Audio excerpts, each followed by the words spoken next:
It's been a long time since I made a video in long form, but if you guys watch any of my shorts, you'll know that we have moved. I'm sorry. What's wrong, Bubba? I need to go to this party. You need to go to the potty? That one. This one? It's good. Okay, you can use it if you want. Thanks. So we moved to Texas. We're actually in the Austin area. We don't necessarily have a town picked out yet, but we're staying in an Airbnb until we sell our house and buy a new one, basically. My husband got a promotion through his job, not the San Antonio one that obviously that I talked about in my last catching up video, but we're still here. So that all happened. We are officially on week 2 of all that.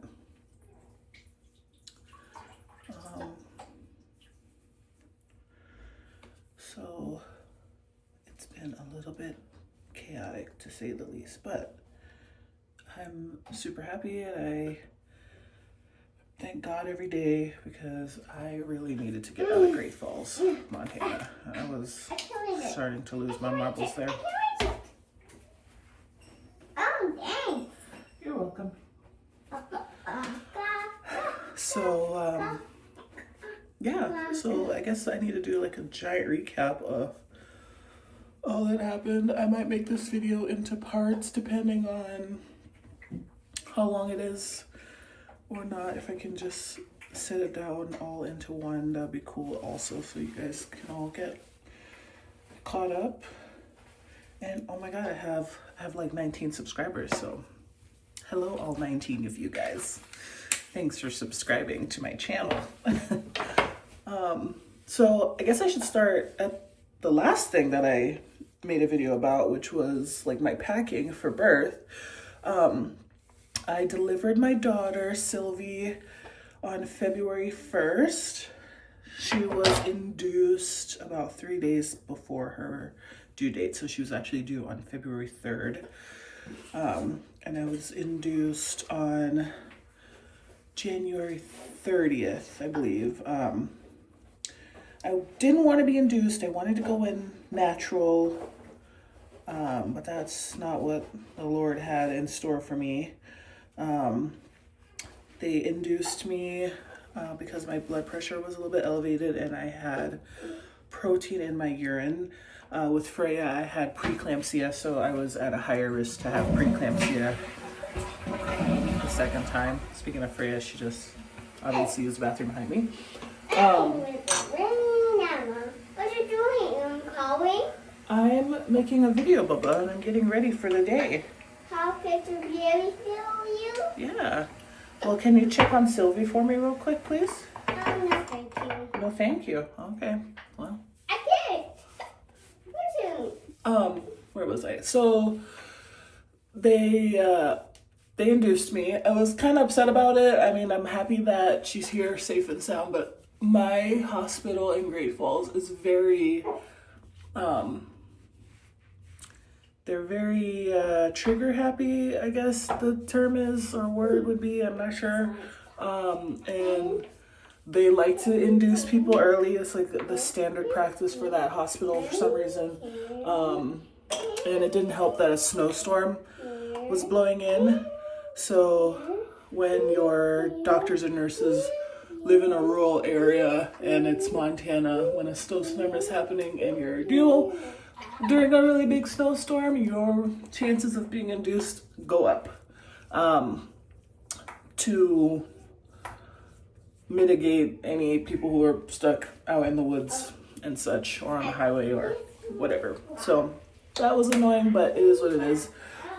They induced me and then she didn't end up coming until 2 days before she was due. So, you know, it was kind of like, what's the point? What was crazy was I was on Pitocin for almost 3 days, which if anybody knows anything about that, that's like a huge no-no. And it put me in a higher risk for having a hemorrhage, which I did end up having. And my uterus wasn't contracting, which was insane. And I kept telling the nurses, because we had a lot of rotation that day for some reason, or throughout that week, or a couple of days, I should say, that when I laid on my side and I had the peanut ball in between my legs, that's when I started to feel contractions. And they didn't listen to me. And I know this particular group in the hospital also love to do C-sections. Like, that's like their bread and butter. Everybody whose baby that's born there for some reason gets the whole slice and dice, which I was not about to do. So after day 2, late in the day, after they broke my water, they gave me an epidural already before I was even having contractions, like this whole whatever.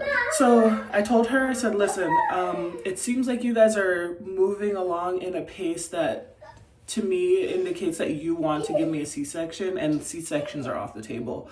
So if you want me to deliver her and deliver her safely, like, you need to start listening to what I'm telling you, which is that I need to be in positions that will help to bring her down my birth canal, because my uterus was like tucked back up. She wasn't coming down. My uterus wasn't contracting, nothing.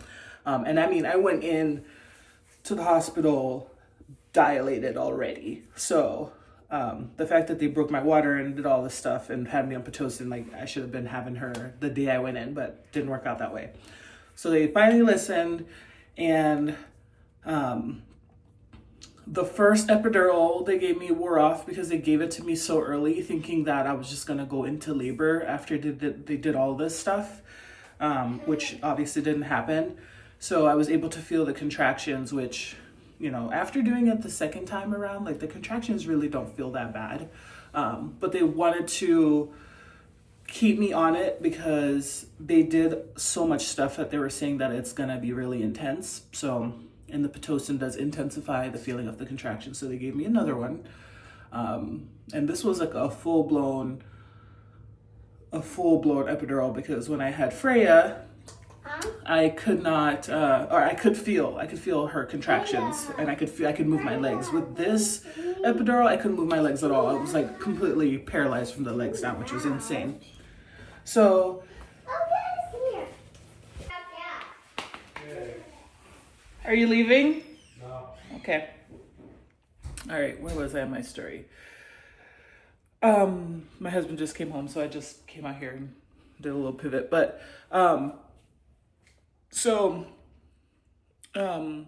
couldn't feel my legs at all. So they had to basically flip me like I was a freaking hamburger patty on the grill.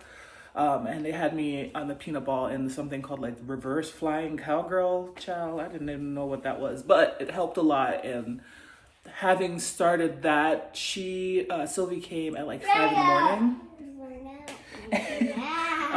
And I want to say they started me on the peanut ball right around 5-ish p.m., around 5 or 6 p.m. So for anybody out there that's about to give birth to their baby, you should definitely try that because it works. Okay. So yeah. So Sylvie came. She came after like literally like 3 pushes. It was insane. So I don't know if it was because I couldn't feel anything, but she came and I definitely tore pushing her out.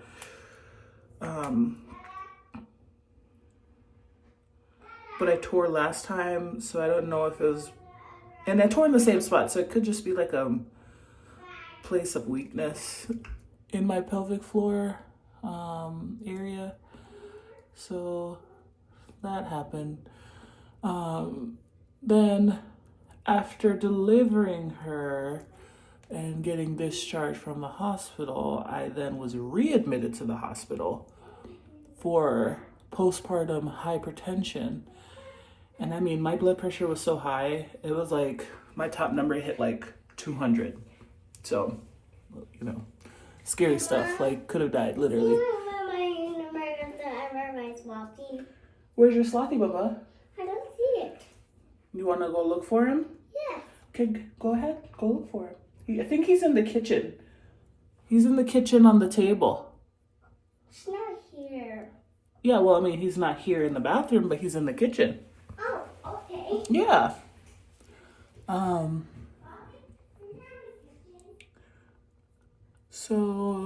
Yeah, I was readmitted for hypertension and I was in the hospital for an additional 4-ish days, which was not fun. And I had Sylvie with me because at that point, like, my milk had just come in and I hadn't had a chance to pump.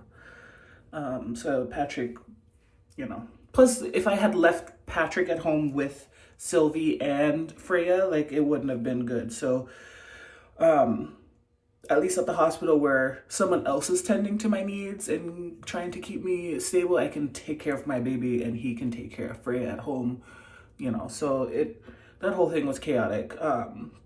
And I mean, the whole time I was in the hospital, I was just praying because, one, it's a scary situation and it didn't seem like any of the medication that they were giving me was helping. I'm in a rural area and I'm not very trusting of the providers there, given my experience with them at the hospital. And I mean, I'm leaving out a lot of detail just because I don't really necessarily feel like rehashing all of it. And it's not, I hate sharing bad stories with people, if that makes sense. Like, it's just kind of like, I don't feel the need to relive in the negative and I don't want to share the negative, but I prayed and, God really watched over us during that time. And I also prayed that he got us up out of there. I was like, I'm not going to have another child here at this place where it's lackluster resources, where I feel like they can't actually protect me and they're not communicating with each other. And I could visibly see that as a person who works in the healthcare field, the lack of communication between the providers and the nurses that are trying to take care of me. And I felt like because of that, it took a long time for my body to stabilize because I was stressed. And guess what's not good for high blood pressure? Stress. And they kept telling me, oh, it's just because of your race and all this stuff. And it's like, no, it's not. But thanks. Like, people don't understand how to read those studies. Like, these things happen, yes, predominantly in one community, but because of other things, like that a certain community tends to do more than another one. But also, I did not have high blood pressure issues prior to getting pregnant. So why would it be all of a sudden spontaneous genetic problem, Anywho, that's neither here nor there. So all of that happened early February. We came home. Finally, I was put on extreme bed rest, which was insane. So poor Patrick had to be super husband, super dad, super everything until we had family come out to help. My mom flew in from Florida and was able to help. And then my father-in-law and mother-in-law came and they helped a lot too. And while all of this was going on, Patrick was also hammering down on all of the interviews to try to leave Great Falls, basically. So he interviewed he applied for the San Antonio position, which we talked about a while back. And unfortunately, that position was a posted position, but it was going to someone specific. He spoke to his buddy Rob that lives out here, and Rob was like, you're not going to get that one because it's going to someone specifically. But that movement will create more movement. So we were waiting for another position to open up that didn't open up in time. So he applied to a position in Greenville, North Carolina, which if you guys have never checked out that area, beautiful. Put it on your list of places to live for sure. And then he also interviewed for a position in Raleigh, which I was super hopeful for the Raleigh position because it brings us all the way out to the East Coast. I love North Carolina, first thing first. Love it out there. And I love South Carolina. So the Carolinas in general, like favorite places to live in the US. That position would have brought us back to the East Coast, which is where our entire family is. We have a couple people scattered out west, but not enough to be like useful. They're more like close family friends, been in the family for generations type deal. But my mom would have been driving distance. Patrick's dad would have been driving distance. My aunts, everybody would have been up or down 95 to be able to like visit us visit them, help with the kids, etc. And especially for how much help we needed but couldn't access, that whole process of me like being up in the air with my health was kind of like a highlighting factor of like, we really do need to leave here. Like we don't like it here, but we need to actually leave Great Falls for like the safety of our own family. So after he applied to the Raleigh position, his friend from Austin called and said, there's a position in Austin coming up, like you need to apply to it. And it was like the last day, last minute. And he applied, and then over the course of a week and a half, he interviewed and got it. So, which is why we're here. So his territory is gonna be in the northern half of Austin. So right now, the package that he gets, or that we get through the company, is that they pack us up, they pay for our housing, our temporary housing, which we're in an Airbnb. I'll have to give you guys a tour. I mean, look at this. I mean, I just want them to sell us this house at this point, because this house is gorgeous.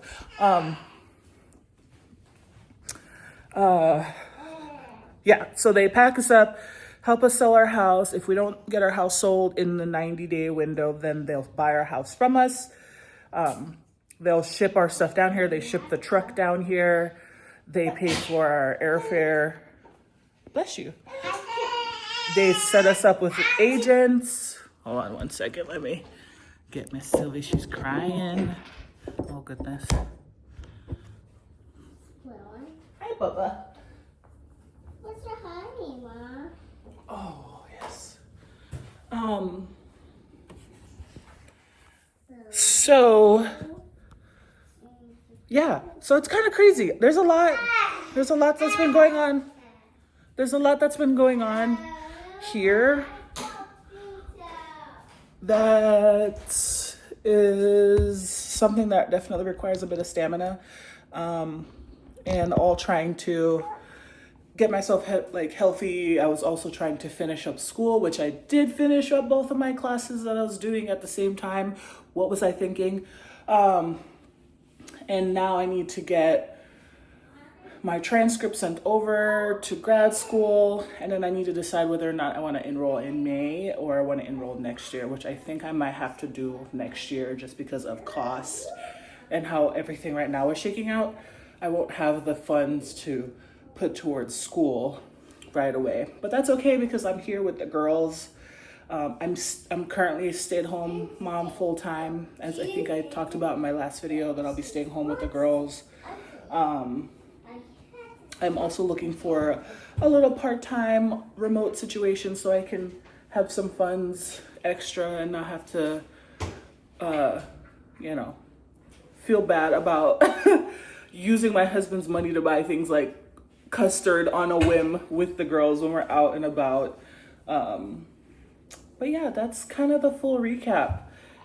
I'm sure I'm forgetting something, and I'm sure when I'm gonna rewatch this and edit it and post it that I'm gonna be like, oh, I shouldn't have said that, or I forgot to say this part, but whatever.